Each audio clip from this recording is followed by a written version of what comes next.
E aí, olá pessoal, e aí, vamos ver aqui, olá a todos. Então vamos ver aqui o assunto de hoje, que é sobre, aqui ó, vou até colocar aqui ó, na frente aqui da câmera, ó.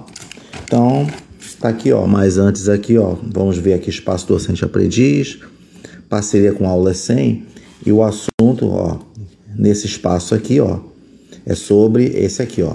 Ó que eu escrevi aqui, tá aqui ó, eu fiz aqui o planejamento, né, eu me preparei aqui, né, para esta apresentação, esta live aqui. Então o título, né, da apresentação é A Dificuldade de Aprendizagem de Matemática.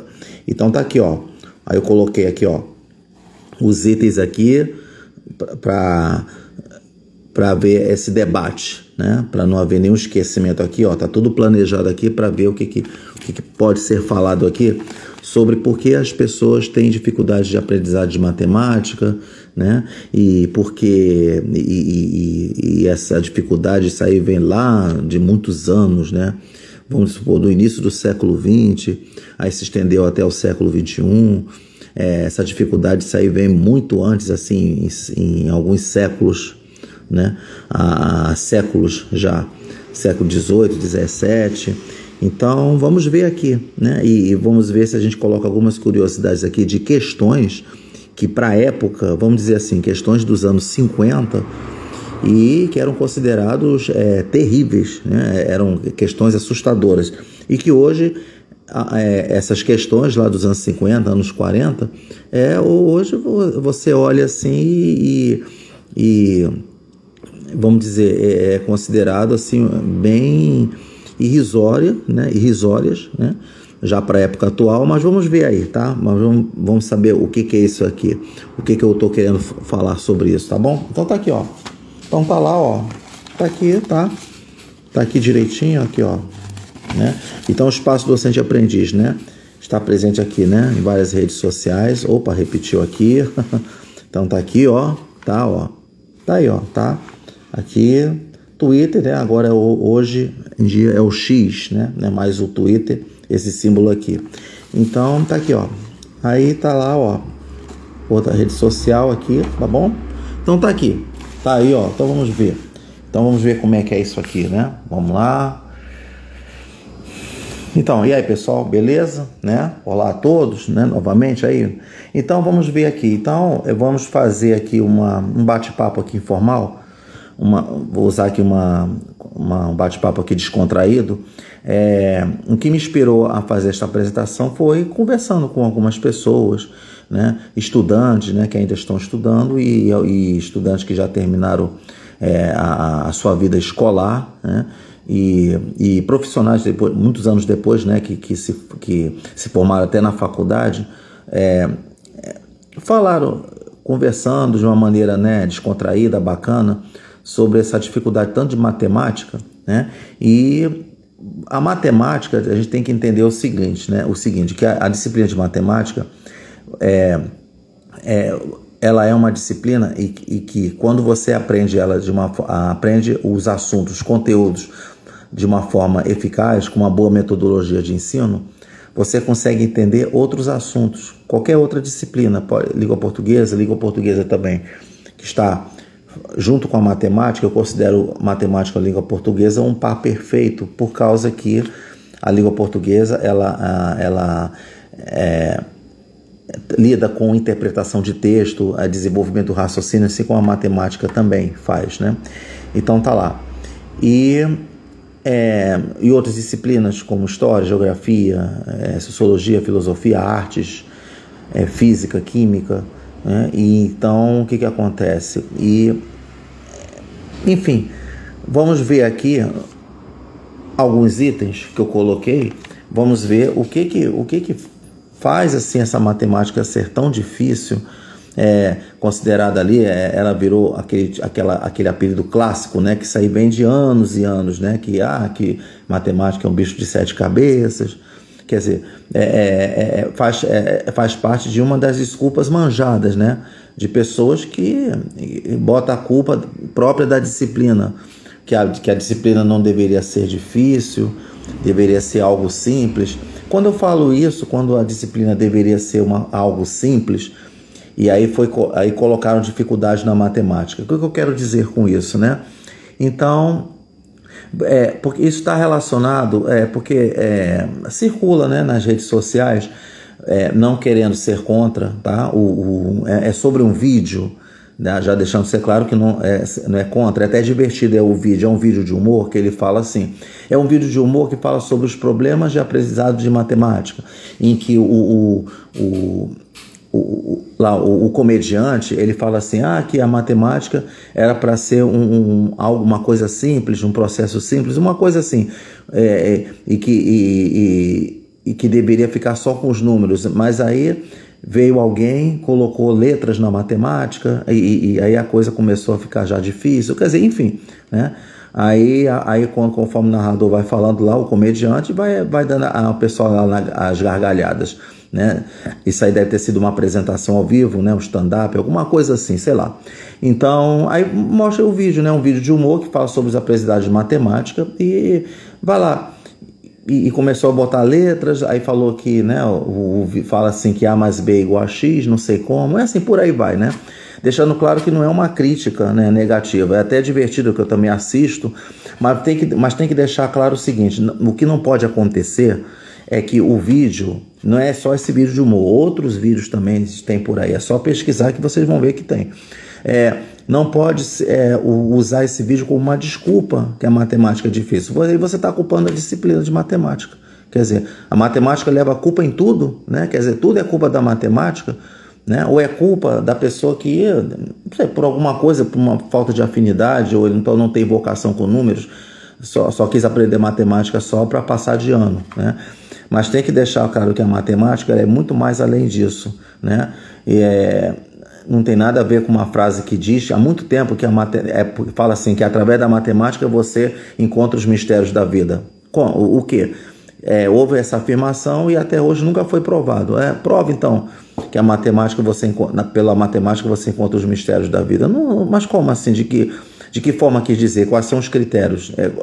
Como se prova isso? Não sei, né? Nem eu sei, né? Quem afirmou isso não apresentou provas, né? Então isso aí é lá de, sei lá, de 50 anos atrás, 70 anos atrás, é assim, tá? E tudo bem. Então tem que deixar claro, você pode utilizar os vídeos de humor como uma forma descontraída, mas tem que também saber matemática, né? Então é melhor você saber a matemática, ter uma base matemática, olhar uma questão e saber desenvolver questões de assuntos que dão base para que você aprenda a matemática de uma forma mais profunda, né? E quem chega na universidade, quem vai fazer engenharia, vai fazer contabilidade, economia, vai estudar assuntos, carreiras universitárias ligadas à matemática, arquitetura, e que vai fazer né? Arquitetura, né? Já falei, né? Arquitetura, e vai ter que utilizar muita matemática. E quando o universitário ele chega na universidade e apresenta a dificuldade de matemática, e acredite, vai levar essa dificuldade até o final, até a colação de grau, e vai continuar tendo a dificuldade de matemática, né? Então, por que isso acontece, né? E o que se fazer para você para se convencer de que a matemática ela é muito mais do que você lá fazer uma prova de matemática durante a sua vida no ensino fundamental e na sua vida do ensino médio, né? E não ficar se limitando a isso. De matemática, né? Tem vários fatores, né? Um dos fatores tem que ter uma reciclagem, né? De profissional, que os profissionais de ensino precisam passar por uma reciclagem, tem que ficar sempre estudando, né? Sempre acompanhar as atualizações de questões de vestibular, de concursos, para saber o quanto anda de questões, como elas evoluíram, o que está sendo perguntado nas provas, e que as questões de vestibular, de outros concursos, têm que ser trabalhadas em sala de aula. Isso acontece? Não, só em muitas poucas escolas acontece isso. E isso vem de relatos de pessoas que falam sobre isso através de uma conversa e que se chega a isso. Quer dizer, a gente na verdade está comprovando o que sempre se suspeitou, né? Sobre de que pouquíssimas instituições de ensino não conseguem associar os assuntos bimestrais com as questões que são cobradas em concursos, né?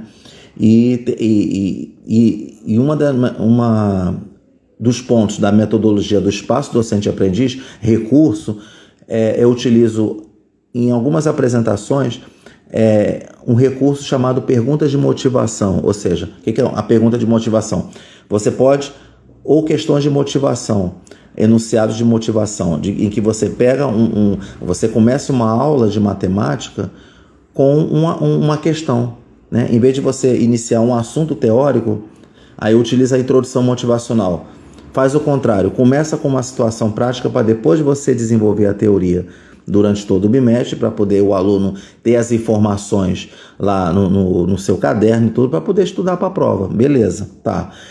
E outra coisa, então, aprender matemática com música. Vamos lá. Então, existe também essa outra descontração de que há profissionais de ensino, professores que ensinam a matemática com música. Isso principalmente acontece muito em cursos preparatórios. Aí eu pergunto, será que isso dá certo? Alguns já relataram que não funciona e outros dizem que funciona, né? Que conseguem aprender mais rápido com música. Tá. Mas aí outros já falaram que mesmo ter aprendido a matemática com música, com macetes, né? Com atalhos, né? Aí quando chega no final do ano esquece tudo, né? Tá lá, esquece tudo. Enfim, só queria realmente aprender matemática para passar de ano, né? Então tá. Então o que acontece? Não existe aquela conscientização de que quando se aprende matemática, você está aprendendo matemática, justamente que a matemática ela serve para você desenvolver o cérebro, para ter um desenvolvimento cerebral, para você ajuda você a desenvolver o raciocínio, para que você entenda assuntos de outras disciplinas. Essa que é a finalidade da matemática. Essa também é a finalidade da língua portuguesa. Quando eu estou falando de matemática, eu estou também falando de língua portuguesa, né? O que acontece? E também estou falando de uma outra disciplina que é no mesmo conjunto da língua portuguesa, que é linguagem artística, na disciplina de artes. E também junto com a disciplina de artes e língua portuguesa temos a educação física. Então, o que essas três disciplinas têm em comum? Língua portuguesa, artes e educação física. Tem a ver com linguagens. Enquanto que a educação física é a linguagem corporal, a artes é a linguagem visual. Você interpreta imagens, figuras, né? Cai muitas figuras em várias questões de concurso de vestibular. Você interpreta aquela figura. Se você consegue interpretar aquela imagem que está sendo transmitida para você, é subjetivo, e que você interpreta da sua maneira, mas que você interprete usando bom senso. Você tem que interpretar e tem que ir pelo que o autor quer, né? Então acontece muito, e não nas provas de concurso de vestibular, você tem que ir pelo que o autor está transmitindo, né? Tá lá. Então a linguagem visual, então por isso que você aprende artes, para que você tenha um desenvolvimento visual, né? Para que você tenha uma educação visual. E língua portuguesa é quando você tem a educação verbal, porque você aprende com as ortografias, com a gramática, né, de análise sintática, né, classe gramatical, e que você precisa da ortografia, classe gramatical e análise sintática para entender o resto dos assuntos de língua portuguesa. Então tudo isso serve também até para você aprender matemática. Não, vamos fazer o sentido inverso, né? Você aprende muito língua portuguesa, que é realmente a que está, né, vamos dizer, lá nas primeiros itens do topo, né? E que você tem que desenvolver o seu raciocínio, né? Mais ainda que existe a disciplina de filosofia. A filosofia, o que você aprende na filosofia? Na filosofia, um dos tópicos, né, que se aprende na filosofia é a utilização do raciocínio, né? Que é o estudo que você estuda a razão, tá lá. Que a filosofia vai muito mais além da visão científica, tá aí. Então, o que acontece? Então, o conhecimento filosófico, ele é acima do conhecimento científico, né? E que você tem que aprender método científico, as etapas do método científico, né? Que se aprende na biologia, se aprende na filosofia, e que você precisa das etapas do método científico para que você consiga desenvolver seu raciocínio. Então, é isso que serve. É para isso que serve. Você está lá aprendendo as contas lá que o professor está passando em sala de aula. Tem lá todas aquelas fórmulas matemáticas que você vê na física e na química. E você olha ali, você tem que pensar, por que eu estou aprendendo tudo isso? Porque você vê que existe uma pergunta que até coloquei aqui, ó, só para você ver, ó. Tá aqui. Eu coloquei aqui a pergunta que fala assim, ó. Para que estudar matemática se nunca vou utilizar no dia a dia, né? É feita essa pergunta. Então, essa pergunta aqui, ela é clássica, né? É uma das desculpas mais famosas que existe, que fala, por que você estuda matemática se nunca vou utilizar no meu dia a dia? Olha a desculpa que se usa, né? Essa desculpa já existe há anos e anos e anos, né? Então, tá aí. E para complementar, que eu falei a respeito de aprender a matemática com música, é bom, é ótimo, nada contra também, mas desde que você saiba matemática, né? Porque você pode utilizar matemática com música para você para trabalhar em projetos. Vamos fazer um projeto, vamos utilizar a música e vamos usar a matemática com música. Vai servir assim para projeto, né? Só não pode usar isso para você achar que vai aprender matemática de uma forma mais completa, mas não vai. Isso, vamos para a realidade, você não vai aprender, né? Isso aí é uma coisa já certa, né? Pelos relatos que tem. Vamos dizer que vamos dizer, se eu for fazer vou colocar assim, jogar para o alto, né? Um número assim, 80%, quase 90% de pessoas que dizem que não esquecem os assuntos de matemática, quando se usou macetes, atalhos, né, e usou música, não vai aprender depois, né? Outras pessoas falam que sim, que aprenderam. De repente, aquelas pessoas que dizem que aprenderam, tem que saber se levou mais para frente, se continuou querendo saber matemática depois que se formou, tanto no ensino médio, quanto após o ensino médio, como após o ensino universitário, tá? Então tá lá. Vamos ver então aqui, ó. Então tá aqui, ó. Tá lá, então vamos voltar àquela pergunta de motivação que fala assim, né? Que para que você estuda matemática se nunca vou utilizar no dia a dia? Então vamos ver aqui, como assim você não utiliza no dia a dia? Então o que acontece? Mais uma vez, né? Vamos dizer, tem que haver vamos dizer, a utilização da metodologia de ensino justamente para que a pessoa saiba que quando se está dizendo que não vai utilizar matemática no dia a dia. Então eu vou falar aqui de um assunto que é sobre o cálculo clássico que você tem quando você está no supermercado. Então tá lá. Você está ali no supermercado, então vamos ver então aqui, né? Vamos lá. Então tá aqui. Tá lá. Então tá aqui o assunto, né, que eu coloquei aqui, ó, o cálculo clássico em supermercado. Então tá lá. Você tá ali, o cálculo clássico em supermercado. Vamos dizer que você tem um produto. Já pensou se isso for falado em sala de aula no primeiro dia do ano letivo? É legal, né? Vamos supor, você tem um produto A e você tem um produto B. Tá lá. Você tem um produto A e um produto B. O que acontece aqui? Vamos supor que um produto A, ele custa, vamos lá, sei lá, vou botar aqui 6,25.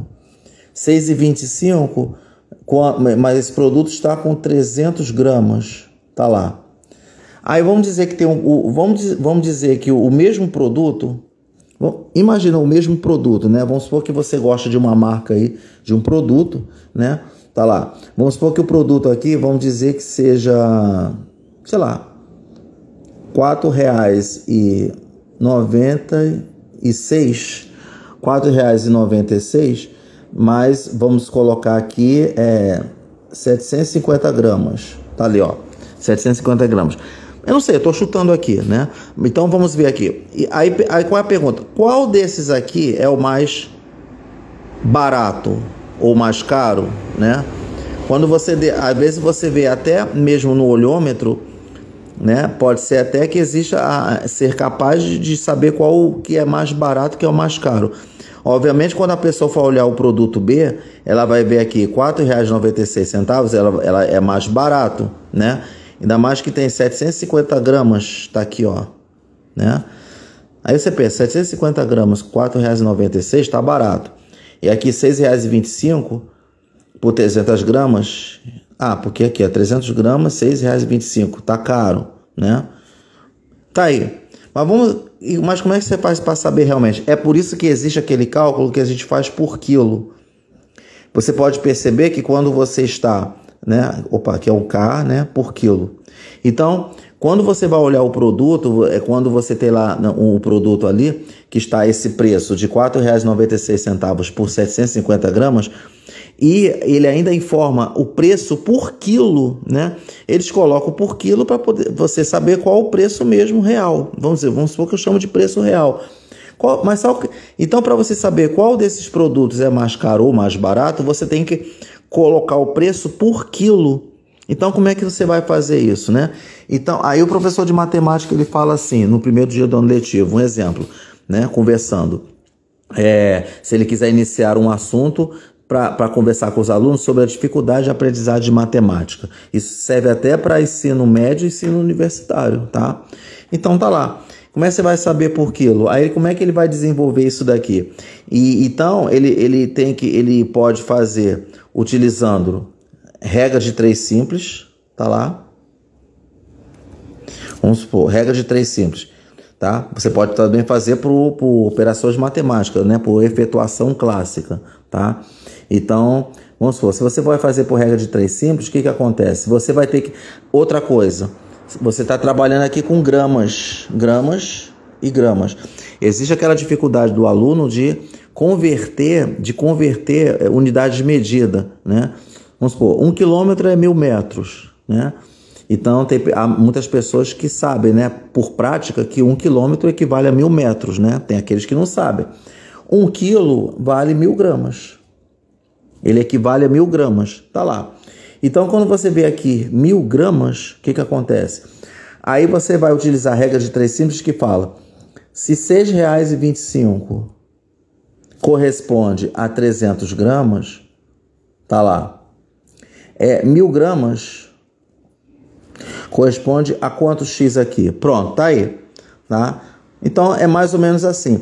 E o que acontece? Aí tem duas maneiras de você resolver esse problema, né? Por causa que... E aí você conta com aquela ideia de grandezas inversamente proporcionais e diretamente proporcionais. Olha quantas informações existem para você fazer uma simples conta. Então, quando é muita informação para você fazer uma conta, uma simples conta pode envolver até 4 informações. Aí o aluno, o estudante, ou então uma pessoa, né, qualquer pessoa, né, que já se formou, vai dizer, é muita coisa para minha cabeça. Pronto, é outra desculpa manjada, esfarrapada, né? Então não pode acontecer isso, né, gente? Tá lá. Então tá aí, ó. Você pode, por exemplo, aqui você tem 300 e você tem 1.000 gramas. Vamos supor que você não tem aqui a calculadora. Você pode fazer pela calculadora aqui, mas eu vou fazer sem a calculadora, tá? Vamos dizer, mais ou menos aqui, estipula mais ou menos aqui, por exemplo, de 300 para ser chegado a 1.000 gramas, vamos dizer, como é que de 300 para 1.000 gramas, qual o número que você multiplicou por 300 que chega a 1.000 gramas? Então vamos fazer uma aproximação só. Se você pegar, por exemplo, 300 vezes 2 dá 600. 300 vezes 3 dá 900 gramas, quase 1.000. Então, você multiplica por 3, mas não é 3, né? Mas aí vamos ter que mais ou menos, por exemplo, se você já botar por 4, já vai passar de 1.000 gramas, vai dar 1.200 gramas.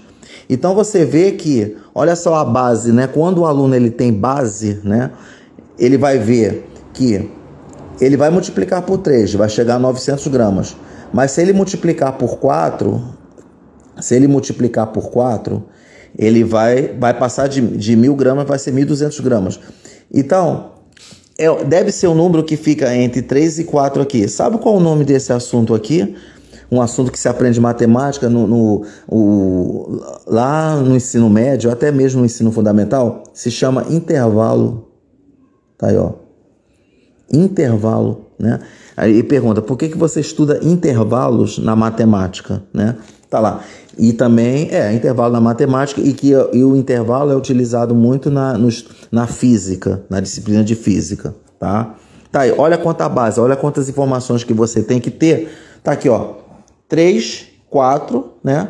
Então, quanto seria mais ou menos? Será que seria 3,5? Se fosse botar 3,5, tá aqui, ó, 3,5 aqui, será que é isso? Aí você fica pensando, 3,5. Então, vamos supor que eu vou pegar 300, olha só, 300 vezes 3,5, tá lá, 3,5.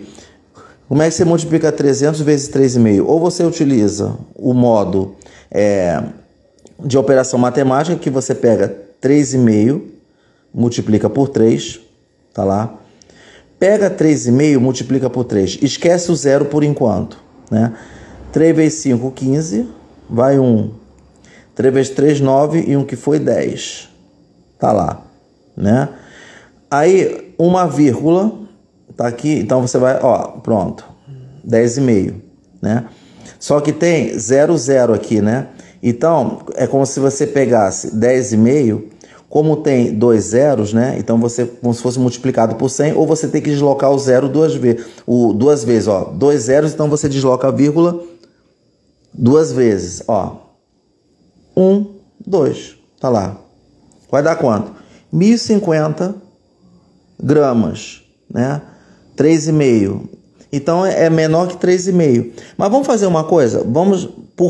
Só para poder ter base, vamos supor que seja 3,3. Pode ser 3,3. 3,3. Se você multiplicar 300 por 3,3, sabe quanto é que vai dar? 999, quase 1.000, né? Então, vamos pegar o 3,3. Se você multiplicou aqui 300 por 3,3 para dar 1.000, então, ó, diretamente proporcional. Lógico que quando aumenta a massa, maior o preço, né? Então, isso acompanha, é diretamente proporcional. Multiplicou aqui, então você multiplica aqui, ó, vezes 3,3. Eu estou fazendo isso porque eu não estou usando calculadora, né? Tá lá.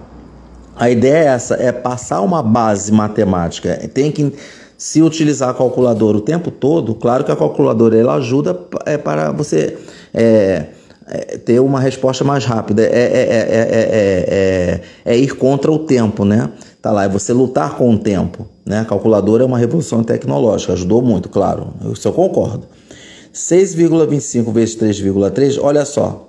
Então, 3,3. Então, vamos pegar 6,25, multiplicar por 3, né? 3 vezes 5, 15. 3 vezes 2, 6. E 1 que foi 7. 6 vezes 3, ó, 3 vezes 5, 15, vai 1. 3 vezes 2, 6, 1 que foi 7. 3 vezes 6, 18. Tá lá. Você vê que aqui, ó, tem duas casas decimais, ó. Se são duas casas decimais, então como é que fica? Então vai ficar assim. 1, 2. Então vai dar R$18,75. Mas como é por 3,3, vamos dizer que deve ter dado o quê? Vamos botar R$19. Então, por quilo, o valor, vamos dizer que seja R$19, tá? Vamos lá, R$19. Mesmo você trabalhando com aproximado, você vai conseguir ter um resultado, tá? Agora, vamos ver esse daqui, ó, 4,96 por 750 gramas. Aí tá lá. Aí você tem aqui, ó, 4,96, ó, o preço de 4,96, ele corresponde a 750 gramas. Agora, vamos saber qual é o preço por 1.000 gramas. Eu converti, então, novamente, eu converti quilogramas para 1.000 gramas, porque tem que ser grama com grama, ó, grama com grama, tá? Então tá lá. Tem que ter a mesma unidade de medida, tá? Então, essa é outra dificuldade que muita gente tem, porque não tem base matemática, né? Então, tá lá, ó. Pessoal, então é o seguinte, então já foi feita a conta aqui, então dá R$19, tá? Tá aqui. Então, o que eu fiz? Mas eu fazendo a conta mesmo, né, precisamente, utilizando aqui 3,3, tá lá, R$19 vai dar R$20, tá bom? Tá aqui, ó. Tá aqui. Vai dar R$20 aqui, tá? Agora, então, eu só agilizei, então eu fiz o mesmo processo aqui, utilizando aqui R$6,25 com 300 gramas, o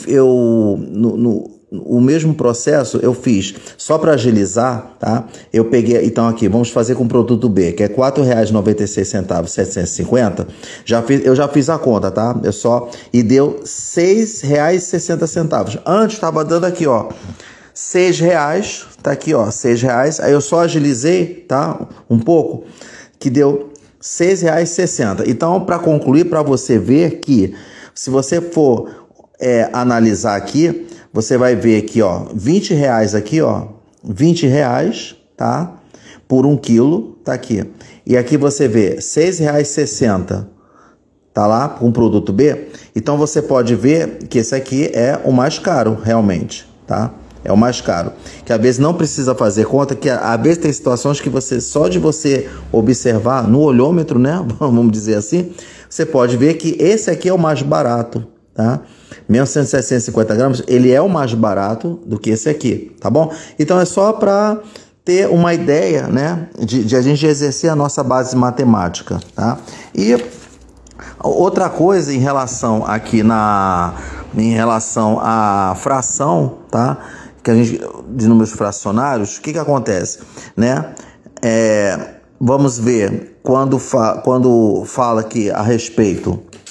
Vamos ver aqui quando fala em relação, novamente, né? Para que estudar matemática se nunca vou utilizar no dia a dia? Tá lá. Vamos ver na questão de vestibular. Você vê que questões lá dos anos 50 e até os anos 80, para você ver, anos 80, hein? Para você ver. Caiu num concurso, né? Um concurso aí, eu não sei se foi de vestibular, eu não me lembro, né? Eu sei que quando eu era aluno na época, né? Eu estava, na época era chamado ginásio, né? Então, quando eu era aluno do ginásio, um professor que foi de ciências, ele falou assim, quando ele apresentou uma questão de concurso, que ele colocou aqui, eu não me lembro assim, ele mais ou menos colocou uma fração, então não estou lembrado, mas eu sei que caiu, que é uma questão de números fracionários, né? Ele pegou aqui, caiu no concurso que foi assim, 3/4 mais, eu acho que, eu não me lembro se é 6/7, não estou lembrando, não vou lembrar não. A única coisa que eu lembro, que ele colocou 3 frações, né? Aí colocou menos, aí ele colocou aqui que foi 2/5, tá lá, 2/5, tá lá. Então, o que acontece aqui? Então, foi 2/5. Aí, a pergunta lá do concurso simplesmente perguntou assim, nessa época, né? Foi mais ou menos lá dos anos 80, né? Foi nos anos 80, porque foi nessa época que eu estava no ginásio. Aí perguntou qual o valor dessa expressão aqui, dada essa expressão num concurso, hein? E que ele falou que quase ninguém acertou essa efetuação de números fracionários. Quase ninguém acertou, né? E que tinha que só apenas utilizar aqui, o MMC, porque você vê, quando você usa o mínimo múltiplo comum, ele é um pré-requisito para você resolver contas de questões mais complexas, né? Isso acontece na matemática, na própria matemática, na física e na química e de outras disciplinas ligadas a áreas exatas. E que você vê, caiu uma questão dessa para a época, que para a época todo mundo considerava como sendo um bicho de 7 cabeças, né? Essa frase, bicho de 7 cabeças, como eu havia falado no vídeo anterior, isso aí atravessou, né? Vamos supor, décadas e décadas, né? E até hoje ainda essa frase perdura, circula na mente, né, dos estudantes aí, de pessoas que veem a matemática como uma ferramenta sempre complicada, né, na escola. E tá lá. Tá aqui a questão, ó. Tá aqui a questão em que você tinha que fazer só o mínimo múltiplo comum.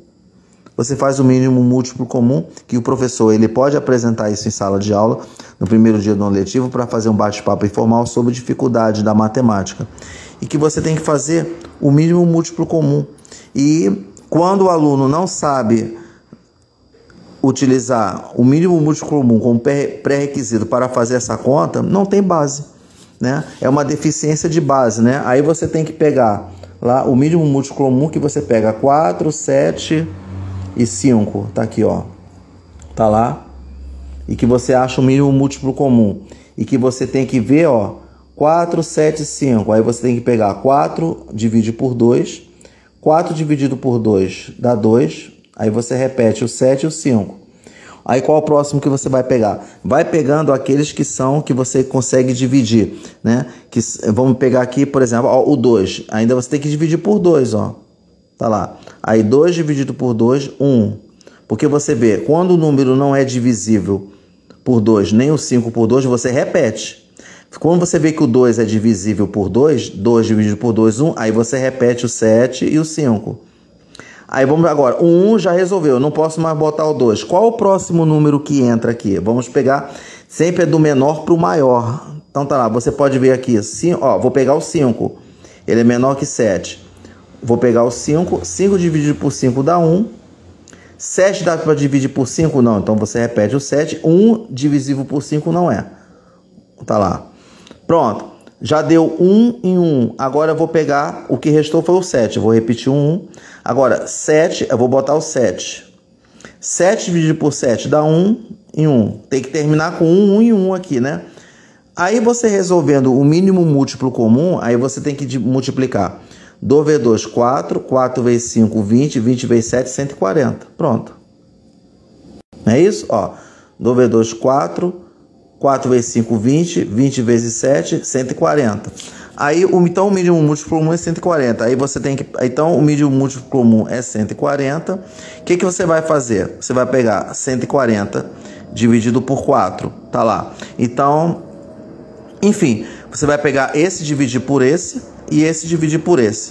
Então vamos lá fazer, utilizar aqui o 140. Então vamos fazer a conta. Então vamos ver então, tá bom. Então vamos lá.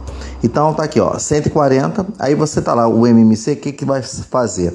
Você vai pegar aqui o 140, você vai dividir por 4, tá lá. Por 7 e por 5. Então se você pegar o 140 aqui, dividir por 4, aí fica, vamos lá. Vamos supor, você não vai usar a calculadora, então você tem que pegar o 140, aí você vai dividir por 4, vamos ver. Como é que fica? Vamos supor, você não vai usar a calculadora, né? Então, se você pegar 140 e dividir por 4, vamos lá, você vai pegar aqui 14 dividido por 4, qual o número que multiplicado por 14 chega próximo, por 4 chega próximo de 14? Então, vamos ver aqui. Então, você vai ter... Vamos ver, 4 vezes 1, 4, 4 vezes 2, 8. Vamos lá, utilizar a tabuada de multiplicação. Outra base matemática que precisa ter.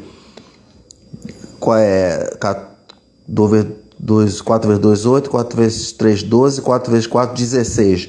Já passou de 14, então é o 3. Então, 3 vezes 4, 12. Para 14, 2. Aí abaixa aqui o 0, ó. Aí 20 dividido por 4, 5. 4 vezes 5, 20. Para 20, nada. Pronto. Então, é 35. Então, você tem aqui o 35. Tá aqui, ó. Aqui tá o 35, tá aí. Agora, 140 dividido por 7. Se você for ver 140 dividido por 7, já não é tão difícil. Porque se você pegar 14 dividido por 7, dá 2. Mas como tem o 0 aqui, então você acrescenta. Para você ver que 20 vezes 7 dá 140. Tá aqui. Agora, 140 dividido por 5. A gente pode fazer a conta. Então, vamos lá. 140 dividido por 5. Então, vamos lá. 140 dividido por 5. Então, tá aqui, ó. Você tem o 14 dividido por 5. Então, vamos ver mais ou menos. Qual é o número que multiplicado por 5 chega próximo de 14? Então, se você pegar 5 vezes 1, 5. 5 vezes 2, 10. 5 vezes 3, 15. Já passou de 14? Então, é 2. 2 vezes 5, 10. Para 14, 4. Aí você abaixa o 0. 40 dividido por 5 dá 8. 5 vezes 8, 40. Para 40, nada. Então é 28. Aí você coloca o 28 aqui, ó. Pronto. Você colocou o 28, o que vai acontecer? Agora sim a gente vai fazer a multiplicação.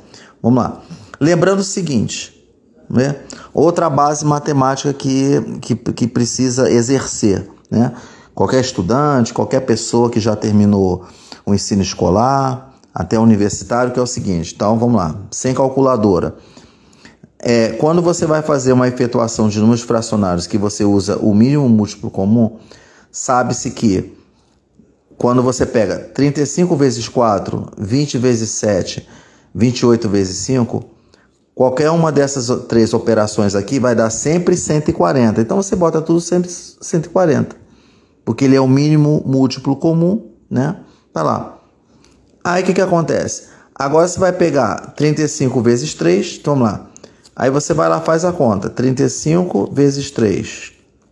Então você vê, 3 vezes 5, 15, vai 1. 3 vezes 3, 9, o que foi 10. Então vai dar 105. Mais, né? Aí você tem, aqui já é fácil, ó, 20 vezes 6. 2 vezes 6, 12. Com 0, então vai ficar 120. 12, põe o 0. Cuidado, menos, tá aqui, ó, menos, né? Estica mais um pouquinho aqui. 28 vezes 2, se você for ver, ó, 2 vezes 8, aí você tá lá, 28 vezes 2. Qual o dobro de 28, né? Você vai ver que vai dar 56. Por quê? 2 vezes 8, 16 vai 1. 2 vezes 2, 4, que foi 5, 56. Aí você vai pôr 56. Pronto. Aí, novamente, tudo sobre 140. Agora você faz a operação da soma, né? 105 mais 120 menos 56. Então, se você pegar 105 com mais 120, 5 mais 0, 5. 2 mais 0, 2. 1 mais 1, 2. Aí você vai diminuir 225 menos 56. Então, vamos lá. 225 menos 56, né? Outra dificuldade que as pessoas têm na hora de fazer a conta de diminuir, quando não se usa calculadora, né? Imagina, sem calculadora, você está no lugar em que a bateria do seu celular acaba, você não tem calculadora, você está numa região em que você não pode usar máquina nenhuma e você tem que utilizar a conta de uma maneira braçal, vamos dizer assim. Então, vamos lá. Se você for ver, ó, 5 é menor que 6, numa diminuição. Então, você tem que pegar 5. Então, você pega 15 menos 6, né? Vamos lembrar? Quanto é que é 15 menos 6? Dá 9. Agora, quando é 2 aqui, como você pegou aqui, ó, porque você pegou, deu 15 porque você pegou do 2 aqui, você emprestou para o 15 1. Então, sobrou 1. Então, 1, mas como é menor que 5, então você tem que pensar que o 1 aqui é o quê? Então, vamos lá. Então, você vai pegar 10 menos 5. Aliás, 11 menos 5, 6, né? Então, vamos lá. 11 menos 5, 6. Ó, menor 1, 169, tá lá. Aí você faz a prova real. 9 mais 6, 15, vai 1. 5 mais 6, 11, o que foi 12, né? 1 aqui, 2. Então, tá aqui, ó. Então, vai dar 169. Pronto, então esse aqui é o valor. Então, vai ser 169 dividido por 140. Tá lá, ó. Pronto, então viu, ó, então passei a ideia para vocês em relação aos produtos, né, o preço dos produtos, né?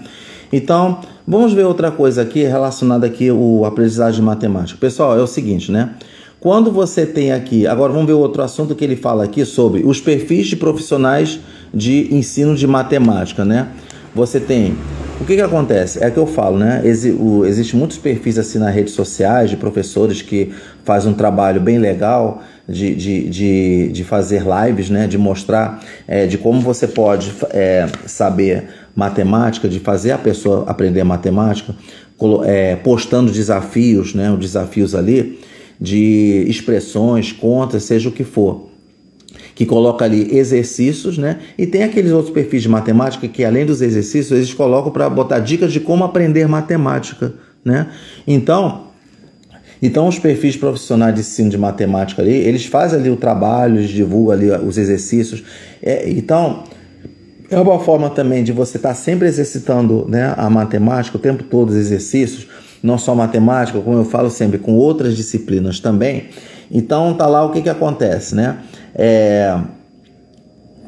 Enfim, então você vai... tá ali passando, né, cada um da sua maneira, da sua dica, né, cada um dá aplica a sua metodologia, né, e cria aquela expectativa de que as pessoas vão aprender, vai ter algum aprendizado, mesmo que você não use, né, para a vida inteira. Lembrando que a matemática usa-se para a vida inteira, sim. Eu adoto essa ideia, né, esse pensamento de que tem que ser usado para a vida inteira, porque você tem que estar sempre praticando, né, e para você sempre manter o seu sistema neuronal funcionando o tempo todo. É igual quando você faz palavra cruzada, quando as pessoas leem livros, revistas, leem gibis também, e fazem palavras cruzadas, isso ajuda ao desenvolvimento neuronal. Até os próprios cientistas, pesquisadores falam sobre essas atividades que sempre devem ser feitas, né, no dia a dia, né? Não apenas em sala de aula. Terminou o estudo, acha que não precisa aprender mais nada. Não é assim, tá? E então tá aí. Então tá lá. Então eu falei a respeito dos profissionais de matemática, que eles colocam ali exercícios simples, né? E tem outros que já trabalham com exercícios mais complexos de vestibular, de concurso. Como é que se ensina como é que se faz a questão? Como eu falei, que você pode utilizar vários conteúdos, né? Às vezes num exercício simples, você utiliza 4 assuntos ali que você pode resolver de várias maneiras, tá? Então vamos ver, outra coisa também, né? Então, para você aprender matemática, né? Então eu escrevi assim aqui, ó. Então, para aprender matemática, uma das sugestões é coletar informações das pessoas que nunca conseguiram ter afinidade com a disciplina durante a vida estudantil. Então, essas informações se referem às dificuldades do aprendizado. Sim. Então, o que acontece? Você tem que coletar informações das pessoas. Por que existe essa dificuldade tanto de aprender matemática? Por que fica sempre jogando assim, né, frases manjadas, perguntando para que eu estou aprendendo tudo isso se eu vou lidar com carreira relacionada a áreas humanas? Para que eu vou aprender isso se eu vou lidar com áreas que nunca vou aprender matemática, né? E então cai novamente naquela ideia de que você aprende para você desenvolver a sua atividade de interpretação, desenvolver a sua linguagem verbal, né? E tá lá, você consegue vamos dizer assim, aprender, né? Outros assuntos que não tem nada a ver com a sua área, que todo mundo tem que aprender para o seu dia a dia, como se fosse uma utilidade pública, né? Então, tudo isso aí é uma coisa que tem que ser trabalhada em sala de aula, tá? E uma outra pergunta que eu fiz aqui, que foi o seguinte, né? Que ele fala assim: para que serve o jardim da infância? Tá lá. Aí, para que serve o jardim da infância? Aí tá lá, a criança lá entra no jardim de infância, né? E pergunta: para que serve o jardim de infância, né? E que agora você chama de o quê? De pré-ensino básico, educação básica, né? Antes do processo de alfabetização. Então, o que acontece? Vamos supor, então você vê que a criança, ela tem contato, quando você coloca uma criança no jardim de infância, lá, então você vê que a criança, ela tem já contato pela primeira vez, né, com 3 disciplinas, né? Você tem contato pela primeira vez com 3 disciplinas. Então, vamos lá. Então, tá aqui, ó. Então, você tem contato com 3 disciplinas, né? Você tem contato com a disciplina, né? Quais são as 3 disciplinas? Você tem contato com a disciplina de matemática. Tá lá. Tá lá. Matemática. Você tem contato com a disciplina de artes. Quando a criança entra no jardim de infância, são essas disciplinas que ela vai ter contato pela primeira vez, né? E educação física. Então, já aproveitando aqui falando da educação física, por que existe educação física na escola? Para que serve a educação física? A educação física é uma linguagem corporal em que você tem que desenvolver, né, além da parte física do seu corpo, você desenvolver, né, a coordenação motora, né? Você desenvolve a coordenação motora, você desenvolve o seu cérebro, você desenvolve você trabalha muito com a circulação sanguínea, né? Para que você tenha rendimento nos estudos. Então, a educação física faz você mover o seu corpo para que você tenha uma boa aparelhagem circular, um aparelho circulatório eficiente para mandar nutrientes que vêm da digestão dos alimentos, manda lá, chega mais rápido no cérebro, que o cérebro precisa trabalhar, que é uma central, para poder coordenar o resto do corpo, né? Todos os órgãos. Então, a educação física é para isso que ela serve para você ter bom rendimento no seu estudo. Artes, matemática, tá lá. Você utiliza artes e matemática aqui, para que serve, né? Quando você vê que na arte, na linguagem visual, que é junto com matemática, porque o que tem em comum em matemática e artes no jardim da infância? Você tem a geometria. Você tem a geometria, né? Quando você coloca a criança para trabalhar com figuras geométricas, um triângulo, um quadrado, um retângulo, você tem o losango, né? Você tem o círculo, que nunca pode faltar, e você tem o trapézio, tá lá. Então você utiliza essas formas geométricas definidas, né? E que trabalha com essas figuras geométricas para a criança trabalhar com visão espacial. Aí parte depois aqui são figuras geométricas planas, né? Porque você trabalha com duas dimensões, comprimento e altura, né? Tá lá. Agora, quando você tem uma dimensão em 3D, é quando você já, além do comprimento e altura, você tem a largura. É quando a criança já tem contato, já no outro nível, né? Já no outro grau, dentro do jardim de infância, com o cubo. Então, você trabalha com um cubo. Isso aqui é uma figura em 3D, né? Que é a figura geométrica espacial. Você tem comprimento, altura e largura. Então, a criança já começa a ter contato com figuras geométricas espaciais para ela desenvolver a linguagem espacial, para desenvolver o lado direito do cérebro. O lado direito do cérebro é que trabalha com visões espaciais, né? Com imagens, né, espaciais.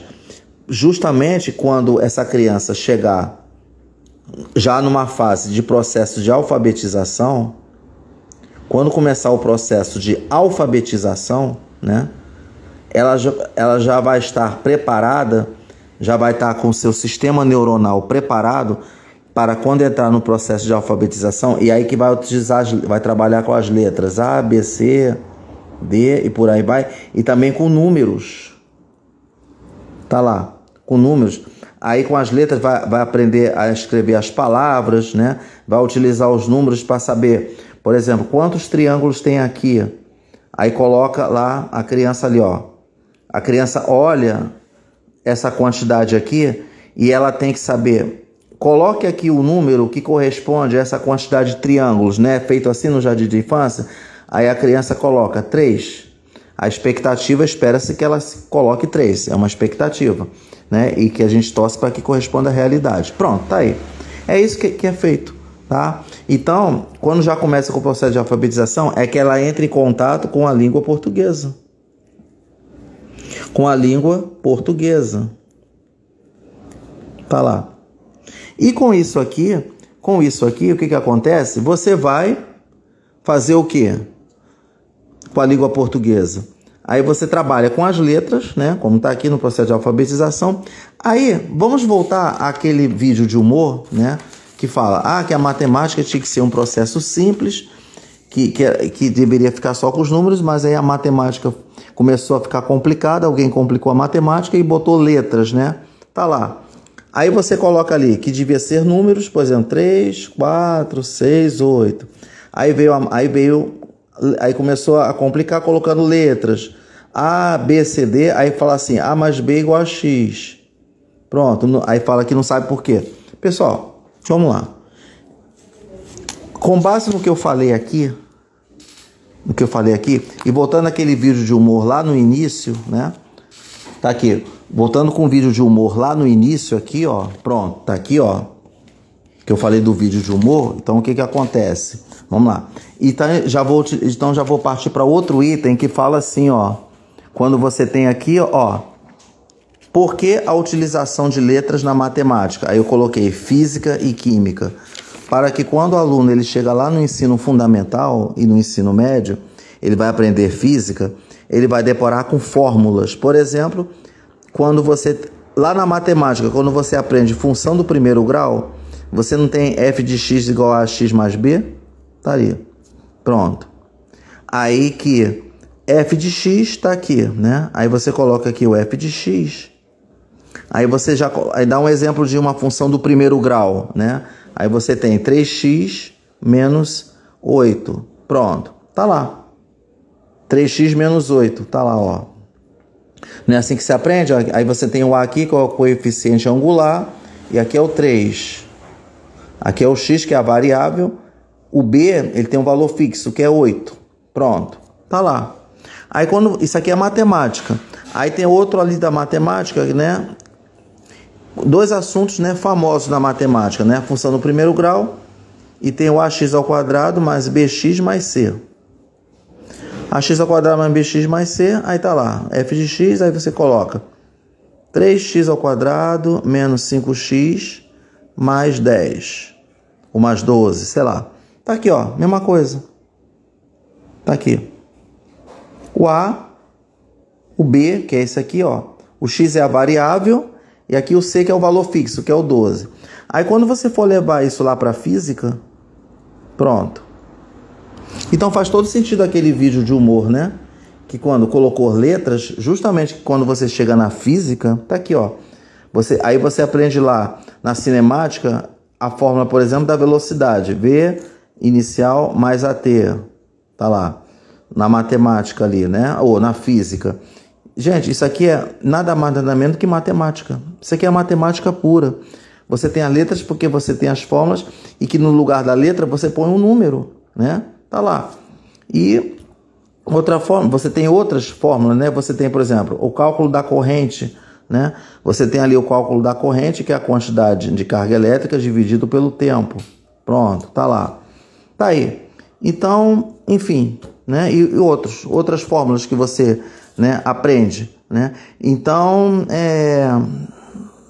S igual a S inicial mais V inicial vezes T mais AT ao quadrado sobre 2, tá lá.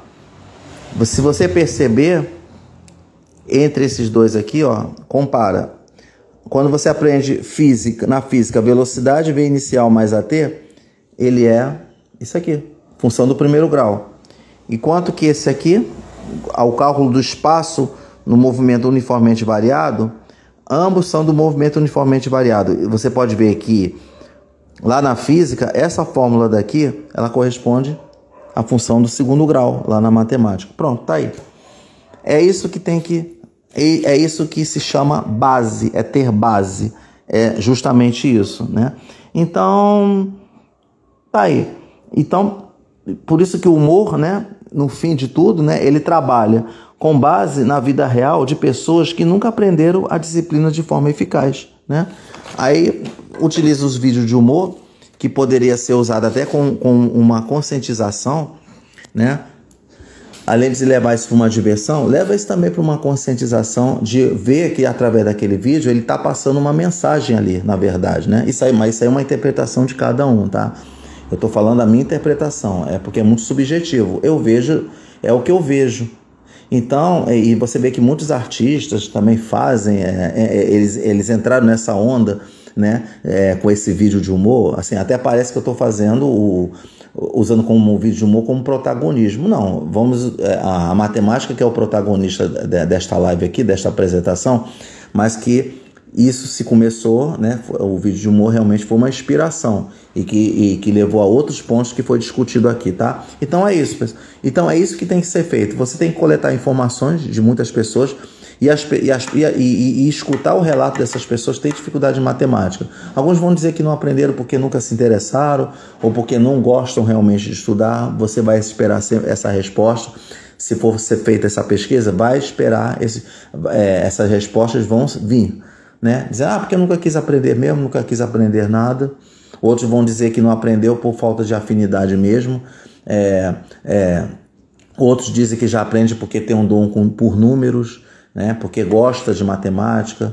Enfim, isso aí, né, variadas respostas. Então, temos que trabalhar em cima dessas variadas respostas, porque através dessas variadas respostas é que se constrói uma metodologia de ensino eficaz, tá? Então, foi realmente que me levou tudo isso a criar o Espaço Docente Aprendiz. Tá lá. Enfim, é isso aí, né? E que se for... A gente tem sempre aquela esperança, né, de que para frente, né, temos que sempre ter um sonho de que o aprendizado vai melhorar, né? Que tem que melhorar essa parte da educação escolar, tem que estar sempre evoluindo, né?